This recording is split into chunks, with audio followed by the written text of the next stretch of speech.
Things are getting hotter and hotter here on Earth. It's getting out of control. So let's try something new, something a little cosmic. What if we took all of Earth's water and poured it on the sun? I mean, every single drop. Maybe that would cool things down a bit, right? And once we drench the sun, well, things get interesting. This is what if, and here's what would happen. Before we start gathering all the water on Earth, loading it onto spacecraft, and launching it toward our burning star, we need to understand just how massive our challenge is. The sun is by far the most enormous object in our solar system, a colossal ball of hydrogen and helium, about 1.3 million times the size of Earth. It's so intensely hot that it's like having 15 billion atom bombs go off every second. The sun's surface temperature reaches 5,600 degrees Celsius, 10,000 degrees Fahrenheit, and it's not even technically burning. Instead, about 70% of the sun consists of hydrogen, 28% is helium, and the rest, just 2%, is made up of carbon, nitrogen, oxygen, and other elements. Now, the sun is around 150 million kilometers, 93 million miles, from Earth. That's 400 times farther than the moon, and way beyond the reach of a typical road trip. The Earth's circumference is only about 40,000 kilometers, which makes this a journey of astronomical proportions. And the heat and light radiating from the sun don't come from fire as we know it, but from nuclear fusion reactions. It's an entirely different kind of blaze. So, if the sun is already getting hotter every second, should we be blaming it for global warming? Surprisingly, no. That one's on us humans and the carbon dioxide we pump into the atmosphere. Yes, the sun is warming up, but at a ridiculously slow pace, about 1 degree every 100 million years. Now, instead of phasing out fossil fuels, what if we cooled the sun itself? Literally. Here's how. Take all of Earth's water and pour it over the sun. Think of it as the ice bucket challenge, but on a cosmic scale. If this doesn't work, don't worry, we've got a backup plan. First, we need to calculate how much water we have. About 71% of Earth's surface is covered in water, which totals about 1.3 billion cubic kilometers, or 332 million cubic miles. That's roughly equivalent to 554 trillion Olympic-sized swimming pools. That's a lot of water. Now that we understand both the power of the sun and the sheer quantity of water Earth holds, it's time to begin. But let's not be too ambitious just yet. We'll start small, with a single glass of water, about 250 milliliters, 8 ounces. Way more manageable, right? Next up, the spacecraft. For this mission, we're using NASA's Parker Solar Probe. It's about the size of a horse, weighing 555 kilograms, and was launched in 2018. It traveled closer to the sun than any ship before it. Even with a small glass of water added, it should be just fine. But getting to the sun is tricky. Even at its closest, the probe only gets to within 6.2 million kilometers of the surface.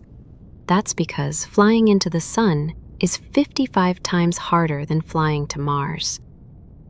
Earth orbits the sun at 107,000 kilometers per hour, so the probe has to counteract that momentum and shoot backward, not forward, relative to Earth.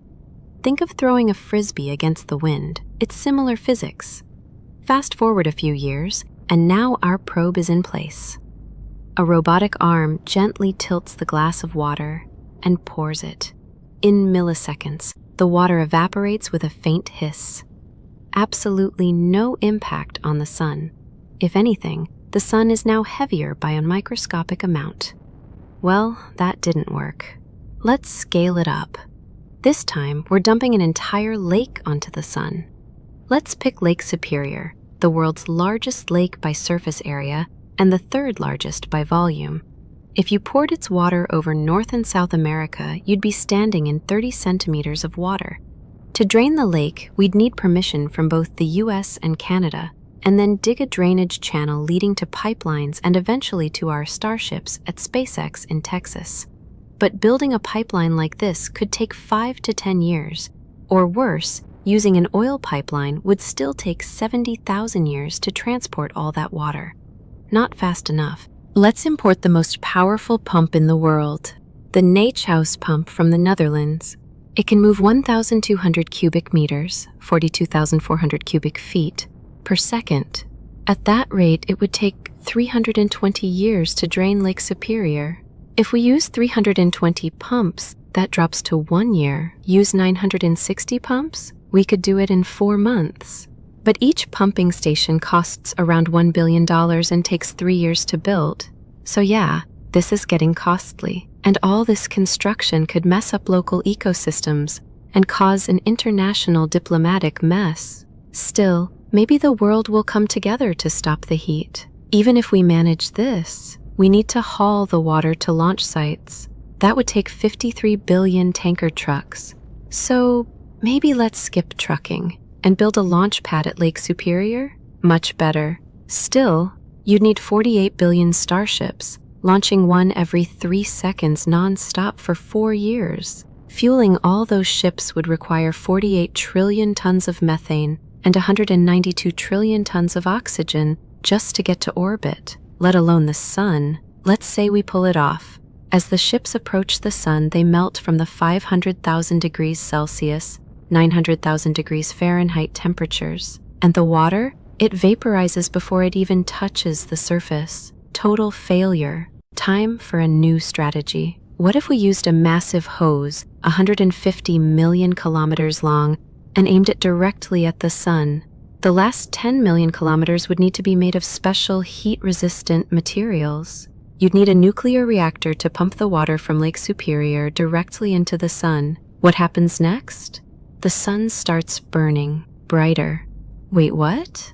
That's because the sun doesn't burn like a fire on Earth. Earthly fires are chemical combustion requiring fuel, oxygen, and heat. The sun's fire is fusion, where hydrogen atoms fuse into helium, releasing immense energy. So when we pour water on the sun, it splits into hydrogen and oxygen and feeds the sun even more fuel. Congratulations, you just supercharged it.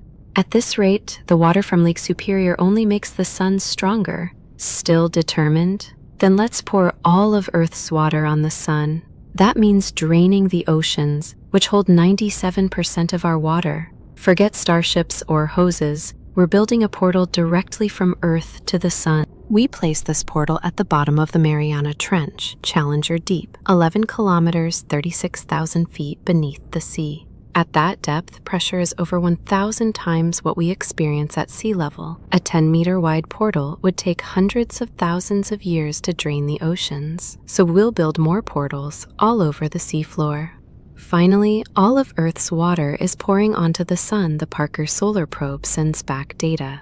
And the result? Nothing. All that water simply vaporized. So after all that effort, billions of dollars, unimaginable logistics, mind-bending science, and generations of labor, we've accomplished absolutely nothing. If anything, we've made the sun stronger. The lesson? Maybe the answer isn't in throwing water at the stars. Maybe it's right here on Earth in our choices, in reducing carbon emissions, and in preserving our blue planet. If you enjoyed this wild cosmic journey and want more mind-bending what-if adventures like this one, don't forget to like, share, and subscribe to Infinite If. We've got plenty more science-fueled what-ifs to explore, and trust us, you don't want to miss them. Thanks for watching and stay curious.